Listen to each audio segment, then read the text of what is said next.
If you played a lot of racing games growing up and you're about my age, I'm pretty sure that you know that Nissan's Z and the Fairlady Z lineup has been pretty extensive for the past decades or so. Unfortunately, we all thought that, the 370Z would be the last one, and that would in fact be tragic. But thankfully, Nissan has come out with probably, again, unfortunately, the last Z ever. This is the 2025 Nissan Z, or colloquially known as the 400Z. And in this video, let's see if this car is any good. Let's first explore the exterior of the Nissan Z, and can you not tell me that this car just looks absolutely beautiful? It has a very retro look to it because Nissan was really trying to go for giving it as an homage to the 240Z, the original Fairlady Z. And you can really see all the recipes of that vehicle carried on over here. So of course you do have your long hood, you do have that sloping roofline. You also have a beautiful set of 19-inch race forged alloy wheels right there. Staggered setup too, by the way.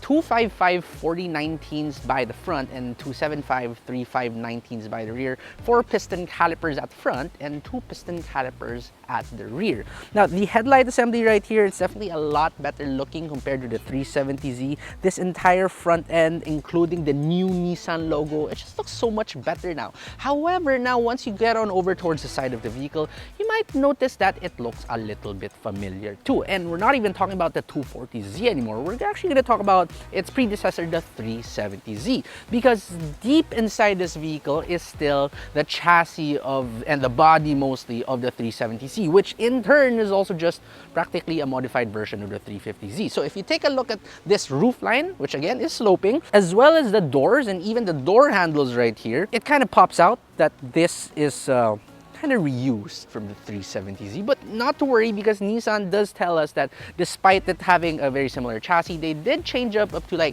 80% of everything in here, which makes it, number one, affordable, but number two, also makes it so much better compared to its predecessor. In case you still don't believe me that, the roofline as well as the doors look very similar to the 370Z, well, there's a 370Z right there at the back for reference.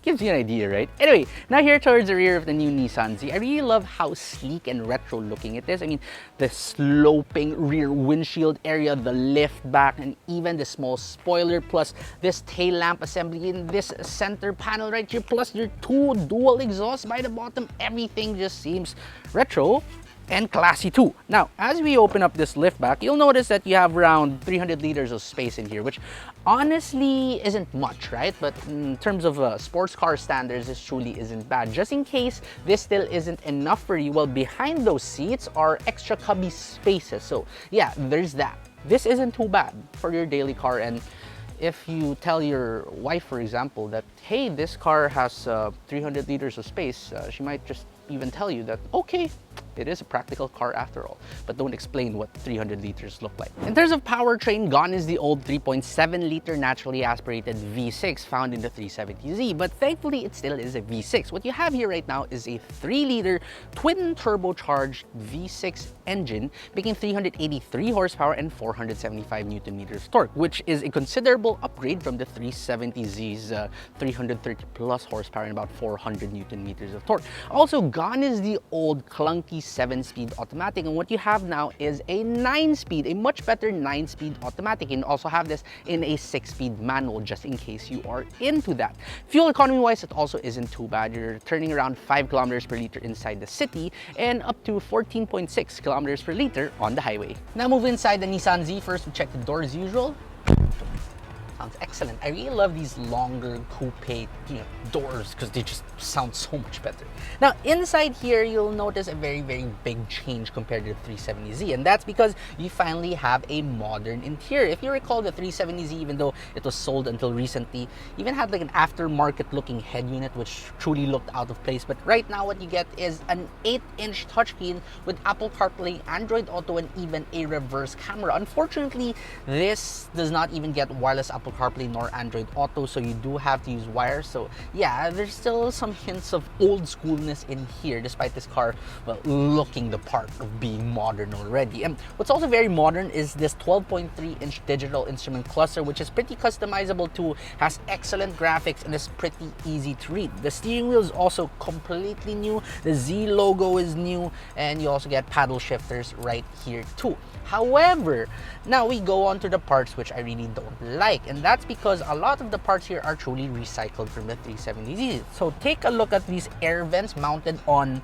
the doors, take a look at your door handles, take a look at this entire panel wherein you have your power window switches. Those are all lifted straight out of the 370Z, and it's as if they did not even try. Even the AC control knobs, they just look really old, so there's that. Also, yes, this is a good thing that they didn't use an electronic parking brake, but I think even the handbrake right here, I think that's lifted straight out of the 370Z too. And the same is true for these like center cup holders. Oh, at least though your shifter, that is electronic now. Another thing I really love about this interior is that you sit nice and low, and usually in a lot of vehicles I really don't like that feeling, even in sports cars, but for this one you're able to configure your seat to just a perfect position that even though you sit nice and low, it doesn't feel like you're cramming yourself into a tiny place. It doesn't feel claustrophobic. So yeah, for people who are not into that feeling of claustrophobia, the Nissan Z wouldn't be a problem for you. But while you won't get any feelings of claustrophobia, what is pretty good right here are the seats and how they really do hug your body. The bolsters are excellent, and it's also power adjustable for both the driver and the passenger. However, again, the adjustments for it are lifted straight out of the 370Z. So again, that's a little bit more cost cutting on Nissan's part. So now I get to drive the Nissan Z, and if you remember my video on the Nissan 370Z before, I had a crap ton of fun with that vehicle. I thought that it was one of probably the most engaging sports cars I've ever driven, and this new Z, the colloquially known as 400Z, truly is no different, because it truly is such a fun car to drive. Whether or not you turn off your traction control, it is just one amazing playful beast to throw around corners. That rear end, just like the 370Z, is incredibly playful. You can make it go out anytime you want without much effort, and because this new 3-liter twin turbo V6 engine just has so much mid and actually low to mid range power, you get a lot of that immediately. You get all that power quite quickly. It truly is a very exhilarating car to drive. Now, power aside, the new 9-speed automatic transmission in here is definitely a huge step up from the 7-speed of the 370Z, because before, the gearing ratio, well, it was pretty spaced out, so you had a lot of dead spots in the middle in between gears, right? But for this 9-speed, well, it puts you in the proper rev range all the time, which means that everything is a lot more responsive. You feel that power is a lot more linear. And speaking of linearity too, the twin turbo in here, there's really not much turbo lag. So yes, again, it is a very enjoyable experience in here. Next would be the steering, because in the older 370Z, what you had was a hydraulic power steering system. This one now uses an electronic power steering system. So you might expect that, oh well, it's probably not going to feel as good as before. It wouldn't feel connected anymore, right? Well, you're wrong, because it still feels very connected. Yes, granted, it does feel pretty light. I do have to admit, it could use a little bit extra heft and weight to it for just, proper extra feel, I guess. But yeah, this is definitely more than enough. It really doesn't feel like I'm driving some computerized, more like a computer on wheels, as what I felt with the Nissan GTR. For this one, I feel very involved. I feel very one with the vehicle. Truly an enjoyable driving experience. Now, that aside too, usually if you're driving a lot of these sports cars, they're going to be, quite frankly, unbearable in your daily city drives because of their suspension, right? But for this Nissan Z, I would say that it is definitely more than soft enough for your daily drive. It's probably still not the most comfortable car in the world, definitely not, but it is more than comfortable enough, and you really won't feel that it hurts your body. You wouldn't have back pains in this vehicle after a long day of driving it. You truly won't. But despite that, it still handles incredibly well. As I said earlier, the rear, it's pretty easy to make it go out, right? But if you don't intentionally make it go out, well, don't worry, because they have truly stiffened the chassis of this vehicle. In fact, they've said that compared to the 370Z, this is like 80% different and everything's just stiffened up. And yes, with that improvement in suspension means compared to before, to this vehicle now tracks so much better. It's a lot more controllable. It's a lot better in terms of handling. Just as a whole, the Nissan Z is where the 370Z really improved. I mean, there's just so much new things in this one that although it still feels pretty old school in some aspects, it's also just improved so well too. So well too. Not to mention that a touch of modernity in here would be the advanced driver assistance systems that it now has. So yes, the adaptive cruise control, for example, really helps out a lot in your long distance driving. If you want to take this out for, grand touring, you can definitely do that, and it won't really tire you out in any way. Although it does get quite loud in here when you are driving on the highway, but not to worry, your Bose 8-speaker sound system blasting Eurobeat will easily drown out all of those noises.